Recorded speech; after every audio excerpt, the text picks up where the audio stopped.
Hello, welcome to another video. In this video, we're going to be talking about the Kingdom of Nakara. So, let's do this. So, we're going to have to talk about the end of the Nakarthan Empire.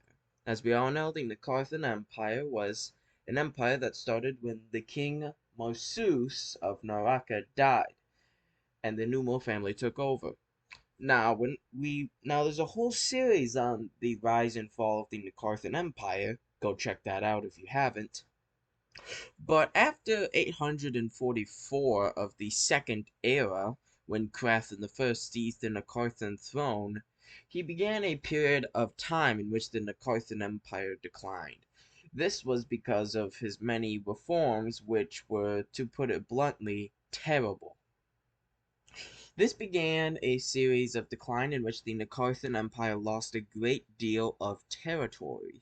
Things such as famines, Ketonic Guard crisis, the Necromantic crisis, also known as the Necromancy crisis or the Undead Emperor crisis, were essentially plaguing the empire to a doom to fall. So, by the end of the Nakarthan Empire's reign, in 1128 of the Second Era, when the young Emperor Amelstan, who took the throne of a child, was forced to abdicate his title of Emperor, this is what the Nakarthan Empire looked like. You can see it on the right here. Just remember, if you know the Nakarthan Empire, you will know that it expanded all across the continent, controlling Goldland, Marthir, not all of it, but a lot of it.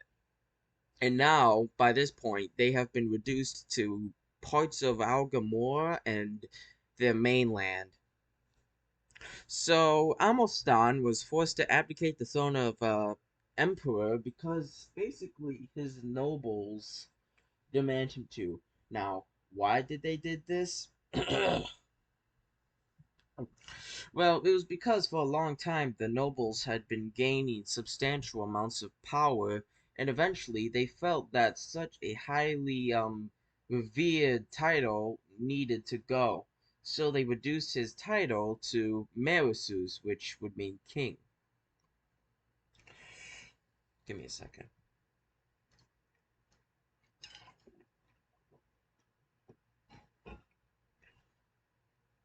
Anyway, so at the end of the Second Era, it really depends on which continent, which region we're talking about. So on Nartha, the Second Era would officially end on 1157 of the Second Era. This is when Amostan died. This would begin the Third Era, as basically the last emperor of the Nakarthan Empire was dead. So now, so now in came the Kingdom of Nakara. During this period of time, the Kingdom of Nakara continued to lose territory, such as in the Battle of Brevin Field, where soldiers from the Amashkuzi Empire won a decisive victory against the Nakarans, taking much of southern Algamore and the Zuvaki Peninsula. So this is the two combatants at war with each other. This light green is what was lost to the Amoku the Amashkuzi Empire. Now we're going to be talking about something known as the First Century of Troubles. So when Amostan died, so did the relic of a long-living empire. After his death, his son, Zervin I, would take over. Zervin failed to reform the kingdom and saw a period of more territorial loss. The biggest loss was in 14 of the Third Era, when a series of rebellions led to the Algamoran War of Independence, which would end up to Algamore separating from the Kingdom of Nakara. Excuse me. Zervin would eventually be thrown in 27 by a man known as Irapal, who ruled as king for only 2 years before he was assassinated and Zervin was placed back on the throne. Now, during this time, in 26 of the Third Era, a war between the kingdom of Nakara and a kingdom known as the Kingdom of Sirica began, in which Syriac soldiers, who were Martheric and thus should be referred as Martheric soldiers, entered the city of Nartha and plundered it. This was because the Narthans had failed to put up any major resistance, and the soldiers were being underpaid as well due to many issues. So the city fell to the attackers and they plundered the city. This is the kingdom of Nakara circa 36 of the Third Era. Now we will talk about the kingless period. So Zervan I would eventually die in 36 of the Third Era. After his death, he was succeeded by his 18-year-old son, Zervan II. Zervan II would only rule for 3 years until in 39 he would be overthrown. He was overthrown by a noble who was named Ravilius. Ravilius would soon die only 2 days after throwing Zervan through definitely not assassination, thus plundering the kingdom of Nakara into the first kingless period. This lasted from 39 of the Third Era until 49 of the Third Era, and this was a time of war, plague, disease, and mass death that you know it. During this time, armies regularly swept across Nartha, mainly nobles fighting against each other, and foreign armies who were seeing opportunities. Nartha, the city, was plundered several times, with many of its historic sightings destroyed. In 49 of the Third Era, the nobles met and elected Yathmunda I, who became the king for only 1 year before he died. He was killed by none other than Zervan II, who returned after years of exile. So the reason why they accepted Zervan this time was basically because they were sick of not having a king, and so this is why. So Zervan II ruled for only 3 years before himself being killed. This began the second kingless period, which was less horrible but still bad. So why did the kingless periods happen? So nobles at this time had a lot of power, and this began all the way back in the Nakarthan Empire times. So even though Krathen I back in the 800s attempted to centralize power, this long term failed since the nobles were able to gain even more power after his death. Kings were very limited in power, so similar to the first one, and they really couldn't stop feuds which would frequently happen between these noble families. The king wasn't able to because he didn't have really much power in say. In fact, in the very early parts of the Third Era, there was laws prohibiting it. Actually, very late parts of the Second Era, my bad. In the late parts of the Second Era, a series of laws were made in which the emperor, later king, basically had very limited power when it came to the ruling of his nobility. Families schemed and were trying to put puppet kings in positions. Now, they weren't trying to puppeteer the king directly, but instead control his advisors and the people around him. They wanted him to basically spew rhetoric in their favor because the king was very much, at this time, a ceremonial figure. And by having the king's support, at least on paper and in theory, they could get some, legitimacy off themselves and have leverage over their enemy. So nobles were basically allowed to have as much soldiers as they wanted, and this often led to them having more soldiers, especially together, than the king of Nakara, so he couldn't use force to bring the families into line.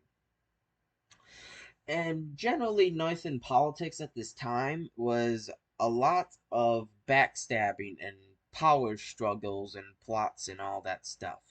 Now, politics is like this a lot, especially in certain regions, but here it's very bad because of since no, it wasn't really that illegal to plot against each other, and the king really couldn't do much about it. So the first Nakara civil war would happen after the Second Kingless period.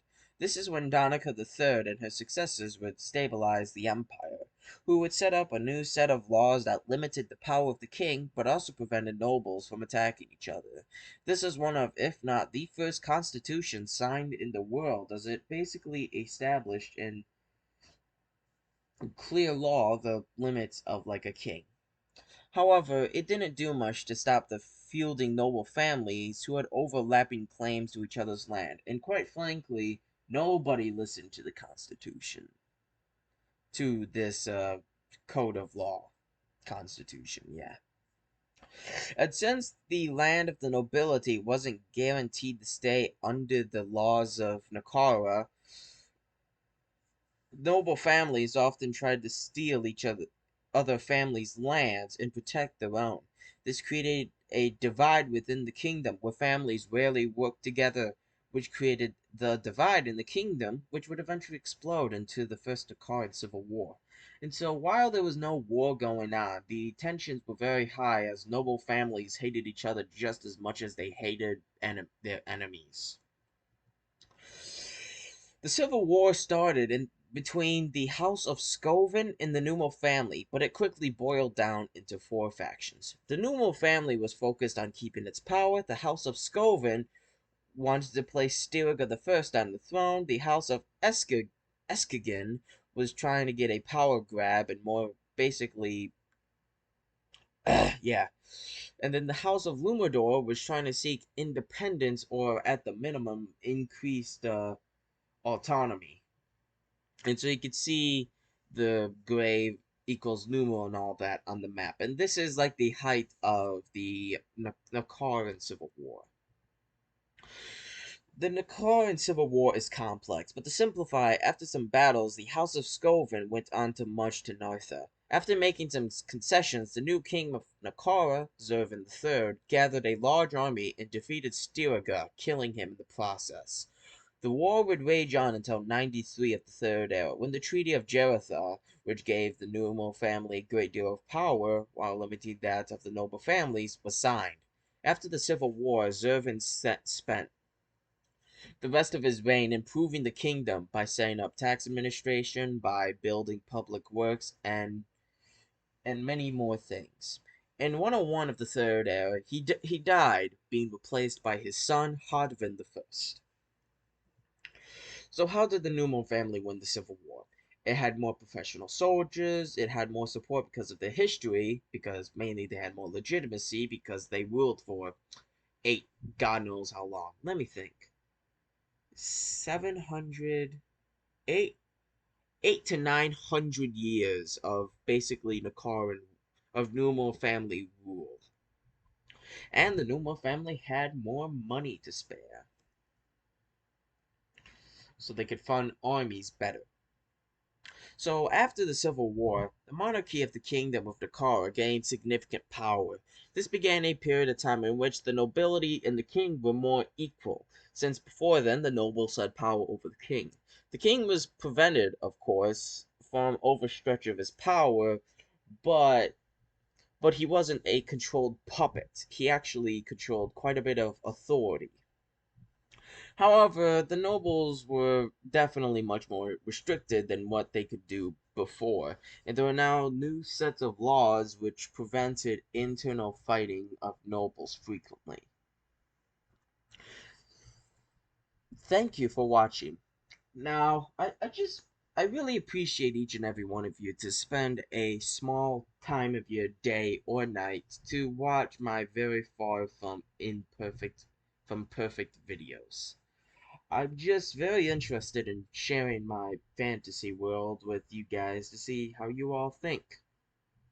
Now, yada yada, like, subscribe, do all that stuff. I just really hope that each and every one of you has a good day or night, and I'll see you all another time. Check my community posts.